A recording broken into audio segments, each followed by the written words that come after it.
माँ, सुरभि की जब सहेलियाँ आती है तुम वहाँ से हट जाया करो, सब बातचीत में खुल नहीं पाती। सुरभि तो तुम्हारा लिहाज करती है, इस कारण तुमसे नहीं कह पाती। अनीता को लगा उसके अंदर का शीशा जिस पर चोट तो कई दिनों से लग रही थी आज दरक गया है। नन्हा अनिल आज सच में इतना विशाल हो गया है कि उनका अस्तित्व उसके सामने बौना हो गया है। धीमे धीमे पग उठाती वह कमरे में आ गई। देखा सामने रमेश उल्टा कुर्ता पहने कहीं जाने को तैयार खड़े थे। और कोई दिन होता तो अनीता खूब हंसती। हंसना और खूब बोलना उसकी बचपन से आदत थी, पर आज वह मुस्कुरा भी न सकी। बस धीमे से कहा, कुर्ता तो सीधा कर लो। रमेश ने चौंक कर कुर्ते पर हाथ फेरा, फिर मुस्कुराकर कुर्ता उतारने लगे। कितनी बार कहा है चश्मा ले लो। अनीता धीमे से बोली, अरे उम्र के 68 बसंत बिना चश्मे के निकल गए। जो बच्चे हैं वह भी निकल जाएंगे। हाँ, मेरी छड़ी कहाँ है, ठहरो मैं भी चलती हूँ। तुम?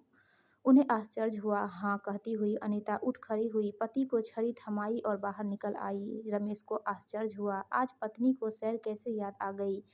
जब भी वह उसे चलने को कहते, वह घर का कोई न कोई काम बताकर टाल जाती। खुली हवा में अनीता आई तो मन में दबा आक्रोश कम होने लगा। गृहस्थी के जंजाल ने उन्हें इस कदर घेरा था कि अपने लिए तो वह कुछ सोच ही नहीं पाई। आज पेड़ों की झूमती शाखाएं, पार्क में खेलते बच्चे और युगल दंपति को देखकर अपना पिछला बहुत कुछ याद आने लगा। तब कैसे मस्ती भरे दिन थे। रमेश दफ्तर जाते तो 2-3 बार फ़ोन करते। कभी-कभी तो माँ जी कह देती, अरे तू उसके साथ दफ्तर ही क्यों नहीं चली जाती। वह शर्मा जाती। एक ही बेटा था रमेश, दोनों ने सोचा था एक काफ़ी है, इसी की परवरिश अच्छे तरीके से करेंगे, बुढ़ापे में साथ रहेंगे भी। कौन से 2-4 बच्चे हैं, अपना रमेश माँ बाप को प्यार से रखेगा। रात में रमेश घड़ी में अलार्म लगाने लगे तो अनीता ने मना कर दिया। क्यों, राहुल स्कूल नहीं जाएगा? जाएगा तो उसकी माँ है ना। अपने बच्चे के लिए हम सारा जीवन करते रहे, अब क्या उनके बच्चों के लिए बाकी की ज़िंदगी गंवा दे। हमें अपने लिए भी तो जीना आना चाहिए। रमेश कुछ नहीं बोले, चुपचाप लेट गए। रात में राहुल बुलाने आया खाना खाने के लिए तो अनीता जाकर एक थाली में खाना परोस लाई। खाना खाकर दोनों पति पत्नी लेट गए, पर नींद किसी की आंखों में न थी। गुजरते पल उन्हें बार बार अतीत के उन्हीं रास्तों पर घसीट रहे थे जहाँ से वह निकल चुकी थी। वर्तमान में अतीत दो समय ही याद आता है, एक खुशी के क्षणों में, दूसरा दुख में। अनीता एक साधारण परिवार की थी, पर सपने रंगीन थे। रमेश अच्छी नौकरी में था और 3 भाइयों के बीच की अनीता को इससे अच्छा वर उसके माता पिता को कहाँ मिलता। सास ससुर अच्छे थे, अनीता का बड़ा मान रखते। जब बेटा हुआ सास का खुशी से बुरा हाल था। सारा घर उसे पलकों पर बिठाए रखता। सास की इच्छा थी एक नन्ही पायल की झुनझुन आंगन में बजे, पर बेटी के लिए दोबारा माँ बनना अनीता व रमेश को गवारा न था। साधारण परिवार था। बेटे के साथ गृहस्थी आराम से कटने लगी। बेटे की नौकरी दूसरे शहर में लगी तो अपने घर में ताला डालकर बेटे के साथ आ गई। रमेश भी अवकाश पा चुके थे। कुछ दिनों में ही बेटे की शादी हो गई। बहू सुशील एवं सीधी थी, कम बोलती। अनीता का बोलने का स्वभाव कम न हुआ था। रमेश तो ज़्यादा बोलते न थे। बुढ़ापे में सोचा था बहू से खूब पटेगी, ज़्यादा से ज़्यादा समय बहू के साथ बिताती, अपने हाथों उसे सजाती, उसे अकेला न छोड़ती। बच्चा होने वाला हुआ तो साये की तरह बहू के साथ रहती, ज़्यादा से ज़्यादा राहुल को अपने साथ रखती। रमेश भी अब खुद को अकेला महसूस करने लगे थे। कई बार अनीता को समझाने की कोशिश की कि राहुल को इतना अपने करीब न रखे, उसे अपनी माँ के पास ज़्यादा से ज़्यादा रहने दे, पर अनीता न मानी। उसके स्कूल के टिफ़िन से लेकर गृह कार्य तक पूरा बोझ उठाए रहती। पर इधर कुछ दिनों से अनीता को भी महसूस होने लगा था कि बहू और बेटा उससे कतराने लगे हैं। दोनों बातें करते होते पर उसे देखते ही चुप हो जाते। किसी न किसी बहाने राहुल को अपने पास बुला लेते। पर आज की घटना, अनीता ने करवट बदली तो रमेश को जागते पाया। तुम सोए नहीं अब तक? नहीं, तुम भी तो। क्या तुम भी वही सोच रही हो जो मैं सोच रहा हूँ? हाँ, पर तुम सिर्फ सोच रही हो, जबकि मैंने उसका अंजाम भी सोच लिया है। रमेश बोले, तो क्या? उठकर बैठ गई। हाँ, हमारे शरीर की शक्ति अभी गई नहीं है अनीता। हमें ये बाकी के दिन अपने लिए जीने हैं, सिर्फ अपने लिए, बिना किसी के हस्तक्षेप के। हमारा वह पुराना घर अभी भी खाली है। रमेश का गला रुंध आया। आंसू अनीता की आंखों में भी थे। जाने यह बेटे के प्रति किए गए प्रेम के प्रतिदान स्वरूप जो मिला था उसके लिए था, या उससे अलग होने का नहीं पता। दूसरे दिन बेटे से दोनों ने बात नहीं की। बेटा दफ्तर चला गया। फिर दोनों ने मिलकर सामान बांधा। राहुल आया, उचक्कर देखा और जाकर माँ को सूचना दे आया। बहू परेशान हो गई। उसका ये मतलब तो नहीं था।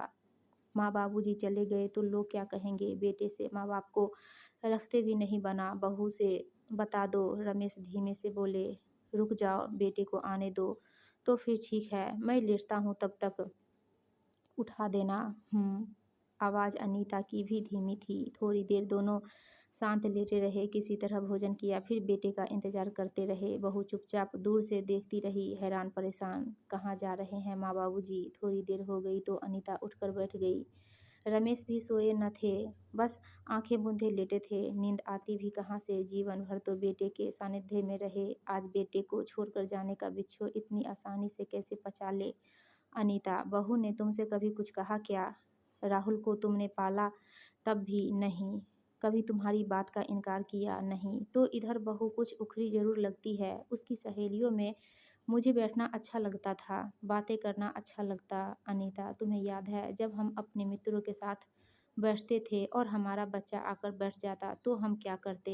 हाँ याद है, वो दिन कैसे भूल सकती हूँ, प्रेम उमंग से भरे हुए दिन। तब हम बच्चों को झिड़क देते, कहते हम बड़ों में तुम्हारा क्या काम, कहते थे ना। हाँ, बच्चे बच्चों में ही अच्छे लगते हैं। कभी कभी हम कोई फिल्म देखते होते तो बच्चों के आने पर बंद कर देनी पड़ती। कई बार हमारा प्यार करने का मन होता पर बच्चों के जगह होने के कारण मन महसूस कर रह जाते। हाँ याद है। अनीता के चेहरे पर बुढ़ापे में भी फुर्ती आ गई। याद है अनीता? रमेश उठकर बैठ गए। एक बार जब हम मसूरी गए थे, सैर सपाटे से लौटे थे हम।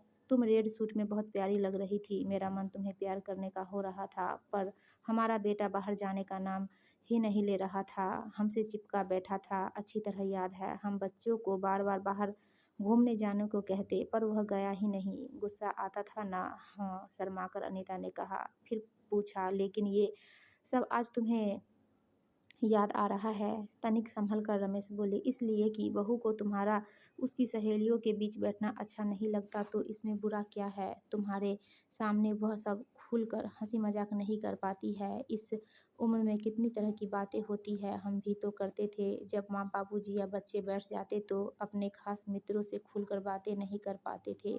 यही सोचते कब ये लोग उठकर जाए। तुम्हारा मतलब? अनीता को झटका लगा। हाँ, मेरा यही मतलब है। हमारी उम्र अनीता, अपने हम उम्रों में या बच्चों में बैठने की है। युवा लोगों के बीच हम वहीं तक बैठे जहाँ हमारा लिहाज और बड़प्पन बना रहे। बेटे बहू की गृहस्थी से तुम्हारा इतना जुड़ना उन्हें पसंद नहीं है। उन्हें उनके तरीके से जीने दो। सभी को एक दिन इसी मुकाम पर पहुंचना है। कब कौन किस तरह से इस रास्ते से गुजरता है, यह उसकी बुद्धिमानी पर निर्भर करता है। रमेश बोले जा रहे थे और अनीता की नज़र बंधे सामान पर पड़ी थी। तभी बाहर गाड़ी की आवाज़ आई और राहुल का पापा आ गए। अनीता सोचने लगी, कुछ समय तो सामान खोलने में लगेगा ही, इसलिए रमेश को नीचे भेज खुद सामान खोलने में जुट गई। दोस्तों, आपको यह कहानी अच्छी लगी हो तो प्लीज़ वीडियो को लाइक कीजिएगा और चैनल को सब्सक्राइब